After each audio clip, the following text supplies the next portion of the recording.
ಎಲ್ಲರಿಗೂ ನಮಸ್ಕಾರ. ಭಾರ್ಗವಿ ಸಿನ್ಫೋಗೆ ಸ್ವಾಗತ. ಇವತ್ತು ನಾನು ಮಾತಾಡ್ತಾ ಇರುವಂತ ಫಿಲ್ಮ್ ರಿವ್ಯೂ ಪಣಿಯಮ್ಮ.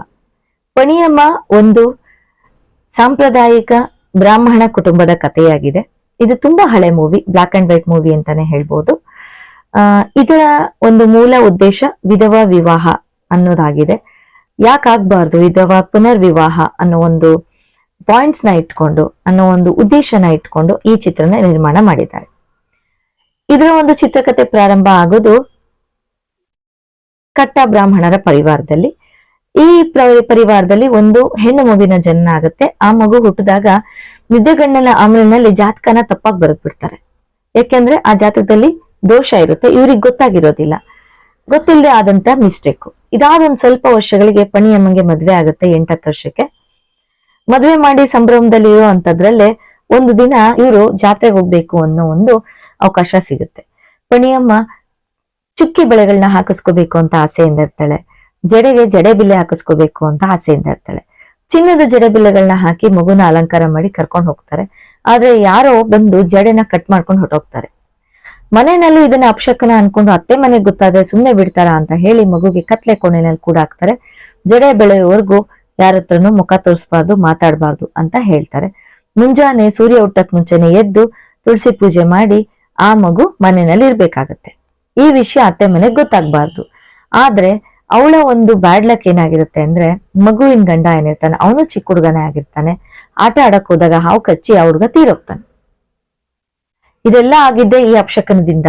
ನೀವು ಆ ದೋಷನ ಮುಚ್ಚಿಟ್ಟು ನಮ್ಗೆ ಬೇರೆ ಜಾತಕ ಕೊಟ್ರಿ ಅಂತ ದೂಷಿಸ್ಬಿಟ್ಟು ಅತ್ತೆ ಮನೆಯವರು ಆ ಮಗುನ ಕರ್ಕೊಂಡು ಹೋಗೋದಿಲ್ಲ. ಮನೆಯಲ್ಲೇನೆ ಮದ್ವೆ ಅಂದ್ರೆ ಏನು ಅಂತಾನೆ ಗೊತ್ತಿಲ್ಲದೆ ಇರುವಂತಹ ಪಣಿಯಮ್ಮ ವಿಧವೆಯಾಗಿ ಅದೇ ಮನೆಯಲ್ಲಿ ಉಳಿಬೇಕಾಗತ್ತೆ. ಇಷ್ಟೆಲ್ಲ ನಡೀತಿರ್ಬೇಕಾದ್ರೆ ಪಣಿಯಮ್ಮ ದೊಡ್ಡೋಳಾಗ್ತಾಳೆ, ವಯಸ್ಸಾಗುತ್ತೆ. ಇಷ್ಟೆಲ್ಲಾ ಪ್ರಾಸೆಸ್ ಅವಳು ವಿಧವೆಯಾಗೇನೆ ಇರುತ್ತೆ. ಅವಳಿಗೆ ಜೀವನ ಅಂದ್ರೆ ಏನು, ದಾಂಪತ್ಯ ಅಂದ್ರೆ ಏನು ಅಂತಾನು ಸಹ ಗೊತ್ತಿರೋದಿಲ್ಲ. ಬಳೆ ಹೊಡಿತಾರೆ. ನನ್ ಚುಕ್ಕಿ ಬಳೆ ಹೊಡಿಬೇಡಿ ಅಂತ ಮಗು ಹೇಳ್ಕೊಳ್ಳುತ್ತೆ. ನನ್ ಮುಡಿ ತೆಗಿಬೇಡಿ ಅಂತ ಬೇಡ್ಕೊಳ್ಳುತ್ತೆ. ಬಣ್ಣದ ಬಟ್ಟೆಗಳನ್ನ ತೆಗೆದು ಬಿಳಿ ಸೀರೆ ಉಡಿಸ್ತಾರೆ. ಆಕೆ ಮನಸ್ಸಿನಲ್ಲಿ ಒಂದು ಹೇಳ್ತಾರೆ, ನೀನು ಮಡಿ, ನೀನ್ ಹೀಗೆ ಇರ್ಬೇಕು ಅಂತ ಹೇಳಿ. ಮಗುಗೆ ಏನೂ ಗೊತ್ತಿರೋದಿಲ್ಲ. ಹಾಗಾಗಿ ಆ ಮಗು ಹಾಗೆ ಉಳ್ಕೊಳ್ಳೋದಿಕ್ಕೆ ಪ್ರಾರಂಭ ಮಾಡುತ್ತೆ. ಆದ್ರೆ ಪ್ರತಿ ತಿಂಗಳಿಗೊಂದ್ಸರಿ ಕ್ಷೌರಿಕ ಬಂದು ಮುಡಿ ತೆಗೆದು ಹೋಗ್ತಾನೆ. ಆವಾಗಷ್ಟೇ ಅವಳಿನ ಮುಖ ನೋಡ್ತಾಳೆ. ಆಗಷ್ಟೇ ಒಬ್ಬ ಗಂಡಸು ಅವಳನ್ನ ಕೂದಲನ್ನ ಮುಟ್ಟಿ ಕೂದಲು ತೆಗೆದು ಹೋಗ್ತಿರ್ತಾನೆ. ಇಷ್ಟು ಬಿಟ್ಟು ಯಾರೊಟ್ಟಿಗೂ ಅವಳ ಸಂಪರ್ಕ, ಮಾತುಕತೆ ಇರೋದಿಲ್ಲ. ಇನ್ನೂ ಮಾತುಕತೆ ಅಂದ್ರೆ ತನ್ನ ಒಡ ಹುಟ್ಟಿದವರು ಅವ್ರ ಮಕ್ಕಳ ಜೊತೆನಲ್ಲಿ ಇರುತ್ತೆ. ಇದು ಒಂದು ಜಾಯಿಂಟ್ ಫ್ಯಾಮಿಲಿ ಆಗಿದೆ. ಅಲ್ಲಿ ಪ್ರತಿ ಊರಲ್ಲೂ ಅವರ ಸಂಬಂಧಿಕರು ಇರ್ತಾರೆ. ಇದಾದ ನಂತರ ಅವಳು ಒಂದು ಸೂಲಗಿತ್ತಿ ಕೆಲಸ ಮಾಡ್ತಿರ್ತಾಳೆ ಫ್ರೀಯಾಗಿ. ಯಾವುದೇ ಜಾತಿಯವ್ರು ಬಂದು ಡೆಲಿವರಿ ಮಾಡಿಸೋದಕ್ಕೆ ಕರೆದು ಯಾವ ಹೊತ್ತಿನಲ್ಲೂ ಇಲ್ಲ ಅಂತ ಹೇಳ್ದೆ ಹೋಗಿ ಡೆಲಿವರಿ ಮಾಡ್ಕೊಟ್ಬಿಟ್ಟು ಬರ್ತಾರೆ. ಆದ್ರೆ ಬೇರೆ ಜಾತಿಯವ್ರ ಮನೆಗೆ ಹೋದಾಗ ಗೊತ್ತಿಲ್ದೇನೆ ಇವರು ಮಡಿ ಸ್ನಾನ ಮಾಡಿ ಬಂದಿರ್ತಾರೆ.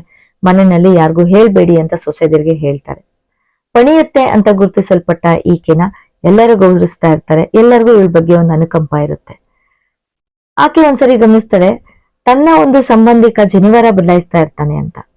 ಮನೆಗ್ ಬಂದು ಆ ಹುಡುಗಿನ ಕೇಳ್ತಾಳೆ, ಯಾಕೆ ಅವ್ನ್ ಜನಿವಾರ ಬದಲಾಯಿಸ್ತಿದ್ದಾನೆ, ಏನಾದ್ರೂ ಸಾವಾಯ್ತಾ, ಏನಾಯ್ತು ಅಂತ. ಇಲ್ಲ, ಆತ ಹೊಲೆಯವ್ರ ಜೊತೆನಲ್ಲಿ ಸಂಪರ್ಕ ಇಟ್ಕೊಂಡಿದ್ದಾನೆ. ರಾತ್ರಿ ಜನಿವಾರ ತಗೊಂಡೋಗಿ ಈತ ಬಚ್ಚಿಟ್ಟಿರ್ತಾರೆ. ಬೆಳಗ್ಗೆ ಎದ್ದು ಸ್ನಾನ ಮಾಡಿ ಜನಿವಾರ ಬದಲಾಯಿಸ್ಕೊಂಡ್ ಬರ್ತಾರೆ. ನನ್ ಜೀವನದ ಕತೆ ಏನ್ ಕೇಳ್ತೀರಾ ಅತ್ತೆ ಅಂತ ಹಳಕ್ ಪ್ರಾರಂಭಿಸ್ತಾಳೆ. ಇವ್ರಿಗೊಂದು ಪ್ರಶ್ನೆ ಕಾಡುತ್ತೆ. ಹೆಂಡತಿ ಇದ್ದು, ಇದೇ ಜಾತಿಯವರು ಇದ್ದು, ಸಂಪ್ರದಾಯ ಆಚರಿಸುವಂತವ್ರು ಬೇರೆ ಜಾತಿ ಹೆಣ್ಣನ್ನ ಈ ತರ ದೃಷ್ಟಿಯಲ್ಲಿ ನೋಡಿ ಮತ್ತೆ ಜಾತಿವಾದಿಗಳು ಯಾಕೆ ಆಗ್ತಾ ಇದ್ದಾರೆ ಅಂತ. ಅದೇ ಹೇಳೋ ಧೈರ್ಯ ಯಾರಿಗಿದೆ, ಅಥವಾ ಇವಳ ವಾದನ ಯಾರು ಒಪ್ಕೋತಾರೆ ಅಂತ. ಇಷ್ಟರಲ್ಲಿ ಇನ್ನೊಬ್ಬ ಅಣ್ಣನ ಮಗಳು ಅಲ್ಲಿಗೆ ಬರ್ತಾಳೆ. ಅವಳು ತುಂಬಾ ಜಗಳ ಮಾಡ್ಕೊಂಡ್ ಬಂದಿರ್ತಾಳೆ. ಕಾರಣ ಅವಳಿಗೆ ಮಕ್ಕಳಾಗಿಲ್ಲ ಅಂತ ಹೇಳಿ. ಅವಳ ಗಂಡನು ಹೊಡೆದೇ ಅವಳನ್ನ ಕಳಿಸ್ಬಿಟ್ಟಿರ್ತಾನೆ. ಅವಳು ಹೇಳ್ತಾಳೆ, ತಪ್ಪು ನನ್ನಲ್ಲಿಲ್ಲ, ಅವನ್ ಗಂಡ್ಸಲ್ಲ, ಅವನಾಗಿಲ್ಲ, ಅವನಿಗೆ ಮಕ್ಕಳಾಗಿಲ್ಲ ಅಂದ್ರೆ ನಾನೇನ್ ಮಾಡಕ್ಕಾಗತ್ತೆ, ನಾನು ಇಲ್ಲೇ ಇರ್ತೀನಿ, ನಾನು ಅಲ್ಲಿಗೆ ಹೋಗಲ್ಲ ಅಂತ. ಆಗ ಪಣಿಯಮ್ಮಂಗ್ ಅನ್ಸುತ್ತೆ, ನಾನ್ ಯಾಕೆ ಒಂದು ದಿನನೂ ಈ ತರ ಒಂದು ಗಟ್ಟಿ ನಿರ್ಧಾರಗಳನ್ನ ತಗೊಳ್ಳೇ ಇಲ್ಲ ಅಂತ. ಆದ್ರೂನು ಹೆಣ್ಮಕ್ಳು ಇಷ್ಟು ಧೈರ್ಯವಾಗಿ ಇರ್ಬೇಕಾದ್ದು ಅಂತ ಮೆಚ್ಕೋತಾರೆ.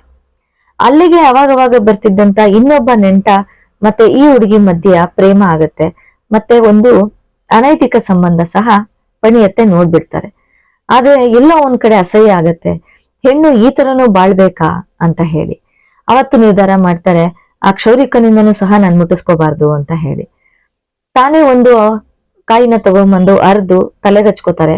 ಬೆಳಗ್ಗೆ ಅಷ್ಟೊತ್ತಿಗೆ ಕೂದಲೆಲ್ಲ ಉದ್ರೋಗುತ್ತೆ. ಆತ ಯಾವಾಗೆಲ್ಲಾ ಬಂದು ಅಮ್ಮ ಕೂದಲು ತೆಗಿಬೇಕು ಅಂತ ಹೇಳಿದಾಗ ಏನಿಲ್ಲ, ಕೂದಲು ಬೆಳ್ದಿಲ್ಲ, ಬೇಡ ಬರ್ಬೇಡ ಅಂತ ಹೇಳಿ ಕಳಿಸ್ತಾರೆ. ಎಲ್ಲರಿಗೂ ಆಶ್ಚರ್ಯ ಆಗುತ್ತೆ, ಇಷ್ಟು ದಿನಗಳಾದ್ರೂ ತಲೆನಲ್ಲಿ ಕೂದಲು ಯಾಕೆ ಬಂದಿಲ್ಲ ಅಂತ. ಆಕೆ ಪಣಿಯಮ್ಮನ್ಗೊಂದು ಮನ್ಸಲ್ಲಿ ಬರುತ್ತೆ, ಇಷ್ಟೂ ದಿನ ಇಷ್ಟು ಸ್ವಚ್ಛವಾಗಿ ಮಡಿಯಾಗಿದ್ದೀನಿ, ಕೂದಲು ತೆಗ್ಸೋನ್ ಹತ್ರ ನನ್ನ ತಲೆನ ಯಾಕೆ ಮುಟ್ಟಿಸ್ಕೊಳ್ಳಿ ಅಂತ ಹೇಳಿ. ಅಂದ್ರೆ ಅವಳು ಅಷ್ಟು ಪವಿತ್ರವಾಗಿರ್ತಾಳೆ. ಇದಾದ್ಮೇಲೆ ಇನ್ನೊಬ್ಬ ನೆಂಟರ ಮುಖಾಂತರ ಒಂದು ವಿಷಯ ಗೊತ್ತಾಗುತ್ತೆ, ದೂರದ ರಿಲೇಟಿವ್ ತೀರೋಗಿದ್ದಾನೆ ಅಂತ. ಹಾಗೆ ಅವ್ರ ಅತ್ತೆ ಮನೆಯಿಂದ ಲೆಟರ್ ಬಂದಿರುತ್ತೆ, ಮಡಿಯಾಗಿ ಆ ಹುಡುಗಿನ ನಾವು ಕನ್ವರ್ಟ್ ಮಾಡ್ಬೇಕು, ನೀವು ಬಂದು ಹೇಳಿ ಅಂತ ಹೇಳಿ. ಈ ಮನೆಯಲ್ಲಿ ಹಿರಿಯರಾಗಿ ಉಳಿದಿದ್ದಂತವ್ರು ಇವರೊಬ್ಬರೇ ಇರೋದ್ರಿಂದಾಗಿ ಆ ಹುಡುಗಿಗೆ ಮಡಿ ಅಂದ್ರೆ ಏನು ಅಂತ ಹೇಳ್ಕೊಡ್ಲಿಕ್ಕೆ ಹೋಗ್ಬೇಕಾಗಂತ ಸಂದರ್ಭ ಬಂದಿದೆ. ಈಗ ಹೋಗ್ತಾರೆ. ಆದ್ರೆ ಆ ಹುಡುಗಿ ಸ್ವಲ್ಪ ವಿಚಾರವಂತೆ ಆಗಿರ್ತಾಳೆ. ಅವಳು ಹೇಳ್ತಾಳೆ, ನನ್ ಗಂಡ ಸತ್ರೇನಂತೆ, ನಾನು ಕುಂಕುಮ ಅಳಿಸ್ಕೊತೀನಿ, ಬಿಳಿ ಸೀರೆ ಉಡೋದಿಲ್ಲ, ನಾನು ಮುಡಿ ತೆಗ್ಸೋದಿಲ್ಲ, ನಾನ್ ಬಳೆಗಳ ಒಳ್ಕೊಳ್ಳೋದಿಲ್ಲ, ನಾನು ಹೀಗೆ ಇರ್ತೀನಿ, ಏನ್ ಮಾಡ್ತೀರಾ ಮಾಡ್ಕೊಳ್ಳಿ ಅಂತ. ಇದು ಸರಿ ಇಲ್ಲ ಅಂತ ಅತ್ತೆ ಹೇಳಿದಾಗ ಅತ್ತೆಗೆ ಅವಳು ತುಂಬಾ ಜೋರ್ ಮಾಡಿ ಇರೋದಕ್ ಪ್ರಾರಂಭಿಸ್ತಾಳೆ. ತವ್ರ ಮನೆಗೂ ನಾನು ಹೋಗೋದಿಲ್ಲ, ನನ್ನ ನೀವು ಕರ್ಕೊಂಡ್ ಬಂದಿದ್ರೆ ನೀವೇ ಊಟ ಹಾಕ್ಸಾಕ್ಬೇಕು ಅಂತ ಎದುರಿಸ್ಕೊಂಡಿರ್ತಾಳೆ. ಒಂದ್ ಕಡೆ ಪಣಿಯಮ್ಮಂಗ್ ಅನ್ಸುತ್ತೆ ಅವಳು ಮಾಡ್ತಾ ಇರೋದು ಸರಿ ಅಂತ. ಹೆಣ್ಣು ಎಷ್ಟು ವರ್ಷ ಅಂತ ಇದೇ ತರ ಬಾಳ್ಬೇಕು? ನಮ್ಮ ಕಾಲದಲ್ಲಿ ಈ ತರ ಬಾಳಿದ್ದು ಸಾಕಾಯ್ತು. ಆದ್ರೆ ಕಾಲ ಬದಲಾಗಿದೆ. ಮಡಿಯಿಂದ ಇರೋದು ಬಹಳ ಕಷ್ಟ, ಬಹಳ ನೋವಾಗುತ್ತೆ, ಆಕೆನಾದ್ರೂ ಸಂತೋಷವಾಗಿರ್ಲಿ ಅಂತ ಹೇಳ್ತಾರೆ. ಆದ್ರೆ ಪಣಿಯಮ್ಮನಲ್ಲಿ ಆಗಿರುವಂತಹ ಆದರ್ಶ ಭಾವನೆನ ಒಪ್ಕೊಳ್ಳಕ್ ಯಾರಿಗೂ ರೆಡಿ ಇರೋದಿಲ್ಲ. ಅವ್ರು ಒಪ್ಕೊಳ್ಳಿ ಬಿಡ್ಲಿ, ನಾನು ಇರೋದೇ ಹೀಗೆ ಅಂತ ಆ ಹುಡುಗಿ ತುಂಬಾ ಹಠ ಇಡ್ತಾಳೆ. ಆ ಹುಡುಗಿನಲ್ಲಿ ಆದಂತಹ ಬದಲಾವಣೆಗೆ ಅತ್ತೆ ಖುಷಿ ಪಡ್ತಾರೆ. ವಾಪಸ್ ಬರ್ತಾರೆ ಮನೆಗೆ. ವಾಪಸ್ ಬರ್ತಾ ಅನ್ಕೋತಾರೆ, ಏನೆಲ್ಲಾ ನಡೀತಾ ಇದೆ ಸೊಸೈಟಿನಲ್ಲಿ, ಇದೆಲ್ಲ ನೋಡ್ಕೊಂಡು ನಾನು ಇರ್ಬೇಕಾ? ಯಾಕೆ ಹೆಣ್ಮಕ್ಳಿಗೆ ಇಷ್ಟೆಲ್ಲಾ ಶೋಷಣೆ ಆಗ್ತಾ ಇದೆ? ಈ ಬಡಿ ಪದ್ಧತಿ ಯಾಕಾದ್ರೂ ಬಂತು ದೇವ್ರೆ ಅಂತ ಅನ್ಕೋತಾರೆ. ಹಂಗಂತ ಹೇಳಿ ಮನೇಲಿ ಇದ್ದಂತಹ ಒಂದು ದೇವ್ರ ಕೋಣೆ ಹತ್ರ ಹೋಗಿ ಮಲಗ್ತಾರೆ.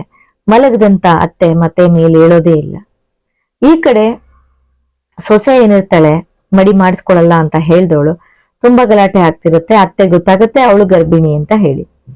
ಏನಿದು ಅಂತ ಎಲ್ಲ ಗಲಾಟೆ ಮಾಡಿದಾಗ, ಹೌದು ಅದು ನೀನು 2ನೇ ಮಗಂಗ್ ಹುಟ್ಟಿರೋ ಮಗು, ಆತ ತಂದೆ ಇಲ್ಲ, ಇವನೇ ತಂದೆ, ಯಾಕಂದ್ರೆ ನಾನು ಇವನನ್ನ ಪ್ರೀತಿಸ್ತಾ ಇದ್ದೀನಿ, ಅವನು ನಿಮ್ಮ ಹತ್ರ ಹೇಳೋದಕ್ಕೆ ಹೆದರ್ಕೊಂಡಿದ್ದಾರೆ, ನಾನು ಇವನನ್ನ ಮದ್ವೆ ಮಾಡ್ಕೋತೀನಿ ಅಂತ ಧೈರ್ಯವಾಗಿ ಹೇಳ್ತಾಳೆ. ಅತ್ತೆ ಮಾವ ಮಠದಲ್ಲಿದ್ದಂತ ಅಷ್ಟು ಜನರನ್ನ ಕರೆಸ್ತಾರೆ. ಅವ್ರು ಹೇಳ್ತಾರೆ, ಶಾರದಾ ಮಠಕ್ಕೆ ಕರ್ಕೊಂಡು ಹೋಗಿ ನಿನಗೆ ಬಹಿಷ್ಕಾರ ಹಾಕಿಸ್ತೀವಿ, ನಿನಗ್ ಹುಚ್ಚಿಡ್ದಿದೆ, ತಲೆ ಕೆಟ್ಟಂಗ್ ಆಡ್ತಾ ಇದ್ಯಾ, ವಿಧವೆ ಎಲ್ಲಾದ್ರೂ ಗರ್ಭಿಣಿ ಆಗಕ್ ಸಾಧ್ಯನಾ, ಜೊತೆಗೆ ನೀನು ಮಡಿನೇ ಇಲ್ಲ ಅಂತೆಲ್ಲ ಹೇಳ್ತಾರೆ. ನಾನ್ ವಿಧೆ ಆಗಿದ್ರೆ ತಾನೆ ಆಗೋದು, ನನಗ್ ಗಂಡ ಇದ್ದಾನೆ, ಇವನೇ ನನ್ ಗಂಡ, ನಾನು ಇವನ್ ಜೊತೆ ಮದ್ವೆ ಮಾಡ್ಕೋತೀನಿ, ನಾನು ಇವನನ್ನ ಇಷ್ಟಪಟ್ಟಿದ್ದೀನಿ, ಈ ಮಗುಗೆ ತಂದೆ ಇವನೇನೆ ಅಂತ ಹೇಳ್ತಾಳೆ. ನೀವ್ ಯಾವ ಮಟ್ಟಕ್ಕೆ ಕರ್ಕೊಂಡು ಹೋಗ್ತೀರಿ, ನಾನು ರೆಡಿ ಇದ್ದೀನಿ, ಯಾರು ನನಗೆ ಬಹಿಷ್ಕಾರ ಆಗ್ತಾರೆ ನಾನು ನೋಡೇ ಬಿಡ್ತೀನಿ ಅಂತ ತುಂಬಾ ಹಠ ಮಾಡ್ತಾಳೆ.